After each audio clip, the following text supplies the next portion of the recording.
ডাক দে বলে, ওগো খলিফাতুল মুসলিমিন, আমি একজন যুবক মানুষ, ব্যবসায়ী। আমি এক ইহুদির কাছ থেকে কিছু টাকা ধার নিয়েছিলাম, আমি পরিশোধ করতে পারি নাই। আপনি যদি আমারে কিছু সময় দেন, কিছু টাইম দেন, ওই টাইমের ভিতরে আমি ঋণটা পরিশোধ করে আবার চলে আসবো। হযরত ওমর ফারুক ডাক দিয়ে বললেন, অনুমতি পাবে, কিন্তু তোমার একজন জামিন রাখা লাগবে, তোমার জিম্মাদারি রাখতে হবে। তোমার কি মদিনার বুকে কোনো আপনজন আছে? তোমার ভাই ঠাই আছে? কই না, আমার ভাই বেরাদর চাচা কেউ নাই, কারণ আমার বাড়ি বহু দূর থেকে আমি এখানে আসছি। হযরত ওমর ফারুক বললেন, তাহলে তো অনুমতি পাবে না। তোমার যদি একজন জামিন থাকে তাহলে তোমাকে অনুমতি দেওয়া হবে। এবার নওজোয়ান বলতেছে, ঠিক আছে, তাহলে বাস্তবায়ন করেন। জল্লাদকে প্রস্তুত করা হলো, তাকে মৃত্যুদণ্ড দেওয়া হবে। এমন সময় একজন আল্লাহর নবীর সাহাবী, সাধারণ কোন সাহাবী না, হযরত আবু যর গিফারি রাদিয়াল্লাহু তাআলা আনহু ডাক দিয়ে বলেন, ওগো খলিফাতুল মুসলিমিন, তার সাথে আমার ভাইয়ের সম্পর্ক নাই, আত্মীয়তার সম্পর্ক নাই, কিন্তু ইমানের সম্পর্ক আছে।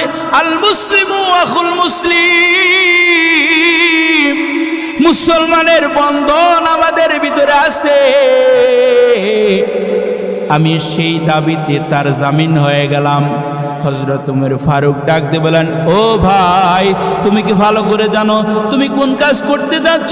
এই যুবক না আসলে তার পরিবর্তে তোমাকে কিন্তু হত্যা করা হবে। কই, আমি জানি, আমি জেনে বুঝে সিদ্ধান্ত নিয়েছি। এবার নওজোয়ান যুবককে মুক্তি দেওয়া হলো। সে বাড়ির দিকে রওনা করেছে।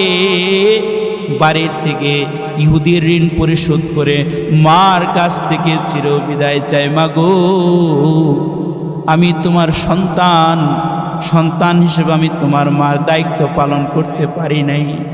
ভবিষ্যতে হয়তো বা দায়িত্ব পালন করব, কিন্তু ভবিষ্যতে আমার আর জায়গা হবে না। মা, আমি মৃত্যুর আসামি। মাগো, আমি তোমার কাছে চিরদিনের জন্য মাফ চাই, দুধের দাবির মাপ চাই। মা, বাবার কাছ থেকে মাপ চা, মার কাছ থেকে মাপ চা।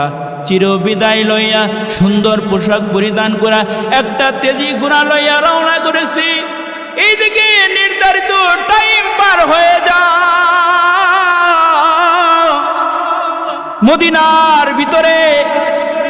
মদিনার ভিতরে হযরত আল্লাহ রাব্বুল আলামিন বলেন, ইন্নাল্লাহা ইয়া'মুরুকুম, আল্লাহ তোমাদেরকে নির্দেশ দেয়, আনতু আদুল আমানাতি ইলা আহলিহা, আমানতকে তুমি তার মালিকের কাছে ফিরায় দাও।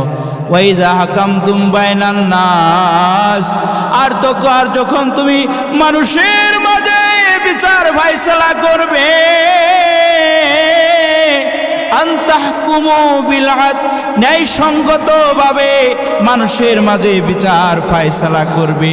কারণ বিচার ফায়সালা এটা আল্লাহর অনেক বড় আমানত, এই আমানতের খেয়ানত করা যাবে না। আল্লাহর নবী বললেন, আলা কুল্লুকুম রাইন, শুনে নাও তোমরা সবাই দায়িত্বশীল। ওয়া কুল্লুকুম মাসউলুন আন রাইয়াতিহি, আর এই দায়িত্বর ব্যাপারে কিয়ামতের ময়দানে জবাবদিহি করতে হবে। খলিফাতুল মুসলিমিন হযরত ওমর ফারুক রাদিয়াল্লাহু তাআলা আনহু এই দায়িত্ব পালন করতে গিয়ে সারাদিন রাষ্ট্রীয় কাজে ব্যস্ত থাকতো। রাতের বেলা মানুষের দ্বারে দ্বারে বারে গিয়ে মানুষের দ্বারে বারে গিয়ে তাদের খোঁজ খবর নিত। এমনই একটা সময় চলে আসছি, বহিরাষ্ট্র থেকে একটা মদিনার বুকে কাফেলা চলে আসছে। খলিফাতুল মুসলিমিন হযরত ওমর ফারুক রাদিয়াল্লাহু তাআলা চিন্তা করতেছে, কাফেলার দায়িত্ব আমাকে নিতে হবে। রাত্রির বেলা আমার পাহারাদারি করতে হবে, নিজেকে প্রস্তুত করে নিলেন। কেমন মানুষ আমরা দুনিয়াতে অনেক রাজা বাদশাকে দেখি, রাজা বাদশাহ ন সাধারণ একটা এমপি মন্ত্রী হইলে রাতের বেলা তো দূরের কথা, দিনের বেলায় তো খোঁজ নেওয়ার টাইম নাই। কিন্তু অর্ধ জাহানের বাদশাহ খলিফাতুল মুসলিমিন হযরত ওমর ফারুক রাদিয়াল্লাহু তাআলা আনহু হযরত আব্দুর রহমান নাউফকে ডাক দিয়ে বলেন, ও ভাই আব্দুর রহমান, তুমি কি এই কাফেলাকে পাহারা দেওয়ার জন্য আমার সঙ্গী হবে? আব্দুর রহমান ইবনে আউফ রাদিয়াল্লাহু তাআলা আনহু বললেন, হ্যাঁ আমি রাজি আছি। দুজনেই পাহারার জন্য দায়িত্ব গ্রহণ করলেন, পাহারা দিতে লাগলেন। কাফেলার ভিতরে নারী পুরুষ সম্মিলিত মানুষ ছিল। হঠাৎ করে রাতের বেলা কাফেলার মধ্য থেকে একটা বাচ্চার কান্নার আওয়াজ শোনা যায়। খলিফাতুল মুসলিমিন দৌড়ায়া যায়, ডাক দিয়ে বলে, আয় মা, তোমার সন্তানটা কেন কান্না করতেছে? তুমি তার ব্যাপারে সযত্ন হও, তার ব্যাপারে যত্নবান হও। এই নসিহত করে হযরত ওমর আবার চলে আসে। রাত্রি যখন গভীর হয়ে যায়, আবার কাফেলা থেকে কান্নার আওয়াজ চলে আসছে। হযরত ওমর ফারুক রাদিয়াল্লাহু তাআলা এবার রাগান্বিত হয়ে গেলেন।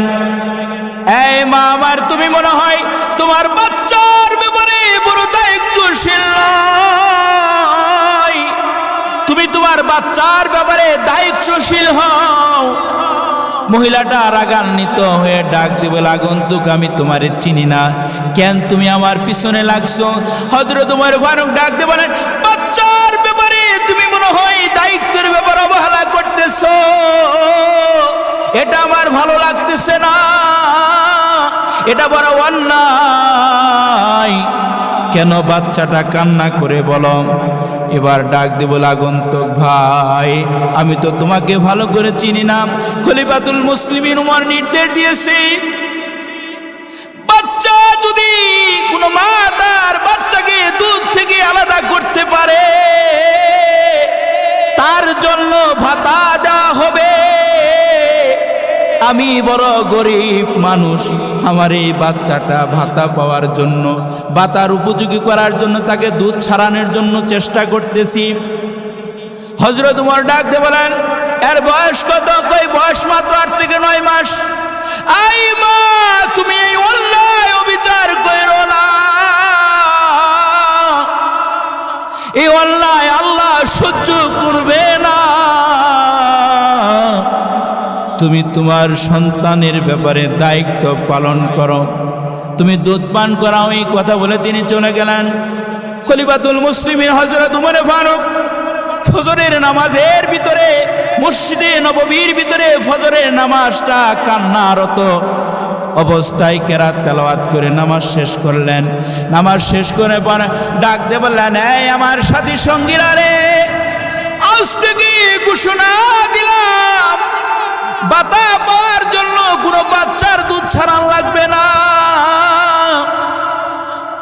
আজ থেকে সকল নারীরা সন্তান প্রসব হওয়ার পর তার নামের সাথে ভাতা সংযুক্ত হয়ে যাবে। এই হলো আল্লাহর ভয়, এই হলো আমানত। কিভাবে আমানত মানুষের প্রতি কিভাবে নজরদারি করেছে। ও মুমিন মুসলমান বাবাদিরা রে, তোমরাও যদি দায়িত্বশীল হও, দায়িত্বের ব্যাপারে তোমার জবাবদিহি করতে হবে, এই ভয়টুকু তোমার দিলের ভিতরে থাকা লাগবে। ও মুমিন, কাল কিয়ামতের ময়দানে আল্লাহর আদালতে তোমার দায়িত্ব সম্পর্কে জিজ্ঞাসা করা হবে। তুমি যদি নিরুত্তর হয়ে যাও, তোমার উপায় থাকবে না। তিনি কেমন দায়িত্বশীল ছিলেন, বিচারের ক্ষেত্রে খুবই কঠোরতা অবলম্বন করতেন, কাউকে তোয়াক্কা করতেন না। আমরা যারা দায়িত্বশীল আছি, আমাদের দায়িত্ব হলো, কর্তব্য হলো বিচার কার্য পরিচালনা করার ক্ষেত্রে অন্যায়ের সাপোর্ট করা যাবে না। সততার উপর অটল থাকতে হবে মুমিন। তুমি যদি অটল থাকতে পারো তাহলে এই আমানত রক্ষা করার কারণে তুমি আল্লাহর কাছে দামি হবা। আর যদি তুমি অন্যায়ের সাথে গা মিলিয়ে দাও, অন্যায়কে সাপোর্ট করো, অন্যায়কে বাস্তবায়ন করো, তোমার উপায় থাকবে না। কেমন বিচারক ছিলেন খলিফাতুল মুসলিমিন হযরত উমর ফারুক রাদিয়াল্লাহু তাআলা আনহু। মদিনা থেকে 350 কিলোমিটার পথ দূরে এক যুবকের বসবাস। যে যুবক মদিনার টানে, আল্লাহর নবীর জিয়ারতের টানে বারবার মদিনায় আসে, এমন একজন নওজোয়ান মদিনার দিকে রওনা করেছে। দীর্ঘক্ষণ পথ অতিক্রম করার পর বড় ক্লান্ত, চিন্তা করলেন এখন আমার বিশ্রামের প্রয়োজন। দেখতেছি একটা সুন্দর বাগান, ওই বাগানে তিনি অবস্থান নিলেন। সাথে একটা খেজুর গাছের সাথে তার উটটা বেঁধে নিলেন। নওজোয়ান যুবক দীর্ঘক্ষণ পথ অতিক্রম করার কারণে বড় ক্লান্ত, গাছের সাথে হেলান দিয়েছে, ঘুম এসে গেছে। ঘুম থেকে জাগার পর দেখি তার উট বাঁধা, উটটা নাই। যুবক বড় পেরেশান, উটের সন্ধানে গেলেন। এইদিকে তার উটটা ঘটনা ঘটাইছে ভিন্ন। তার ওখান থেকে দড়ি ছুটে একটা নতুন খেজুরের বাগানে ঢুকছিল, খেজুরের চারাগুলা নষ্ট করতেছিল। খেজুরের বাগানের মালিক একজন বয়স্ক মুরব্বী। এই উটটাকে তাড়ানোর জন্য একটা পাথর নিক্ষেপ করলেন। পাথরের আঘাতে উটটা নিহত হয়ে যায়। মুরব্বী বড় পেরেশান, এটা আমি কি করলাম? অন্যায়ভাবে একটা উটকে মেরে ফেললাম। মালিককে খুশ করতে হবে, অন্যথায় আমি আল্লাহর আদালতে আসামি হয়ে যাব। না না, যে কোনো মূল্যে মালিককে বাহির করতে হবে। কিছুক্ষণ পর যুবক তার উট খুঁজতে খুঁজতে ওই জায়গায় পৌঁছে গেছে। দেখে তার উটটা মরা, ওখানে মুরব্বী বসা। মুরব্বী, বাবা আমার উটটাকে এই অবস্থা কেন? মুরব্বী ডাক দিয়ে বলে, বাবা রে, আমি তো কি আমার তোর উটটা মারার জন্য ডিল দেয় নাই। এই যে আমার খেজুরের বাগানটা তোর উটটা নষ্ট করতেছিল, উটটাকে তাড়ানোর জন্য আমি ঢিলটা দিলাম। ঢিলের আঘাতে তোমার উটটা মারা গেছে। নওজোয়ান যুবকের রাগ উঠে পড়ছে। আমি কেমন করে মদিনায় বসবো? মদিনা থেকে কেমন করে বাড়ি বসবো? এই রাগটা তার মাথায় উঠে গেছে। রাগের বশবর্তী হইয়া এই মুরব্বীকে আক্রমণ করেছে। আক্রমণ করতে দেরি, বয়স্ক মুরব্বী মানুষ এমন একটা আঘাত করছে, এক আঘাতে মুরব্বীও দুনিয়ার থেকে বিদায় হয়ে গেছে। যুবক চিন্তা করতেছে, হায় হায়, এটা আমি কি করলাম? আমি তো অন্যায়ভাবে খুনি হইয়া আল্লাহর আদালতে যেতে চায় না। যদিও এখানে কেউ নাই, কিন্তু আমার আল্লাহ তো এখানে আছে, সব কিছু দেখতেছি। আমি যদিও মানুষের কাছ থেকে লুকাইতে পারবো, কিন্তু আল্লাহর কাছ থেকে তো লুকাইতে পারবো না। এই কারণে তিনি ওই লাশের পাশেই বসে থাকলেন। এইদিকে মুরব্বীর দুই সন্তান বাবার সন্ধানে লেগে গেল। দীর্ঘক্ষণ তালাশের পর তার মৃত বাবাকে খুঁজে পেল। পাশেই বসা যুবককে ডাক দেবেন, আমার বাবার এই অবস্থা কেন? এবার যুবক বলে, তোমার বাবাকে আমি অন্যায়ভাবে হত্যা করেছি, এর বিচার তুমি করো। কই আমি তো বিচার করব না, বিচার করবে খলিফাতুল মুসলিমিন হযরত ওমরে ফারুক রাদিয়াল্লাহু তাআলা আনহু।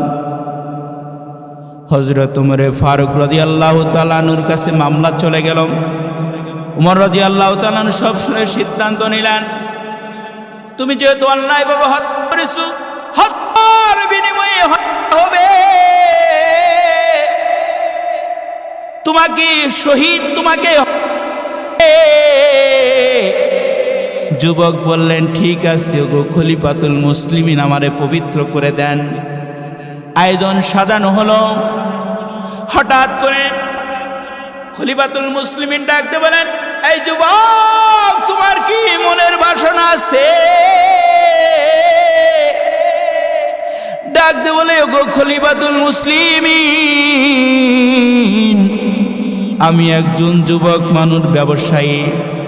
আমি এক ইহুদির কাছ থেকে কিছু টাকা ধার নিয়েছিলাম, আমি পরিশোধ করতে পারি নাই। আপনি যদি আমারে কিছু সময় দেন, কিছু টাইম দেন, ওই টাইমের ভিতরে আমি ঋণটা পরিশোধ করে আবার চলে আসবো। হযরত ওমর ফারুক ডাক দিয়ে বললেন, অনুমতি পাবে, কিন্তু তোমার একজন জামিন রাখা লাগবে, তোমার জিম্মাদারি রাখতে হবে। তোমার কি মদিনার বুকে কোনো আপনজন আছে? তোমার ভাই ঠাই আছে? কই না, আমার ভাই বেরাদর চাচা কেউ নাই, কারণ আমার বাড়ি বহু দূর থেকে আমি এখানে আসছি। হযরত ওমর ফারুক বললেন, তাহলে তো অনুমতি পাবে না, তোমার যদি একজন জামিন থাকে তাহলে তোমাকে অনুমতি দেওয়া হবে। এবার নওজোয়ান বলতেছে, ঠিক আছে, তাহলে বাস্তবায়ন করেন। জল্লাদকে প্রস্তুত করা হলো, তাকে মৃত্যুদণ্ড দেওয়া হবে। এমন সময় একজন আল্লাহর নবীর সাহাবী, সাধারণ কোন সাহাবী না, হযরত আবু যর গিফারি রাদিয়াল্লাহু তাআলা আনহু ডাক দিয়ে বলেন, ওগো খলিফাতুল মুসলিমিন, তার সাথে আমার ভাইয়ের সম্পর্ক নাই, আত্মীয়তার সম্পর্ক নাই, কিন্তু ইমানের সম্পর্ক আছে। আল মুসলিমু আখুল মুসলিম, মুসলমানের বন্ধন আমাদের ভিতরে আছে। আমি সেই দাবিতে তার জামিন হয়ে গেলাম। হযরত ওমর ফারুক ডাক দিয়ে বলেন, ও ভাই, তুমি কি ভালো করে জানো তুমি কোন কাজ করতে যাচ্ছ? এই যুবক না আসলে তার পরিবর্তে তোমাকে কিন্তু হত্যা করা হবে। কই আমি জানি, আমি জেনে বুঝে সিদ্ধান্ত নিয়েছি। এবার নওজোয়ান যুবককে মুক্তি দেওয়া হলো। সে বাড়ির দিকে রওনা করেছে। বাড়ির থেকে ইহুদির ঋণ পরিশোধ করে মার কাছ থেকে চিরবিদায় চাই, মা গো, আমি তোমার সন্তান হিসেবে আমি তোমার মার দায়িত্ব পালন করতে পারি নাই। ভবিষ্যতে হয়তো বা দায়িত্ব পালন করব, কিন্তু ভবিষ্যতে আমার আর জায়গা হবে না মা। আমি মৃত্যুর আসামি, মাগো, আমি তোমার কাছে চিরদিনের জন্য মাফ চাই, দুধের দাবির মাপ চাই মা। বাবার কাছ থেকে মাপ চা, মার কাছ থেকে মাপ চা। চিরবিদায় লইয়া সুন্দর পোশাক পরিধান করা একটা তেজি ঘোড়া লইয়া রওনা করেছি। এইদিকে নির্ধারিত টাইম পার হয়ে যায়। মদিনার ভিতরে হযরত আবু যর গিফারি রাদিয়াল্লাহু তাআলা আনহুকে উপস্থিত করা হলো। যুবকের পরিবর্তে তাকেই মারা হবে, হত্যা করা হবে। জল্লাদকে প্রস্তুত করা হলো। আবু যর গিফারিকে বলা হলো, ভাই, তুমি যেহেতু জামিন হয়ে গেছিলা, যুবক যেহেতু আসে নাই, তোমাকে এখন হত্যা করা হবে, তুমি প্রস্তুতি নাও। মদিনার সকল মানুষের চোখে কান্না। সবাই যখন কান্দে, হযরত ওমর ফারুকের চোখের পানি টলমল করে পড়তেছে। এমন সময় আবু যর গিফারি হাসে। সবাই বলে, কেন তুমি হাসো?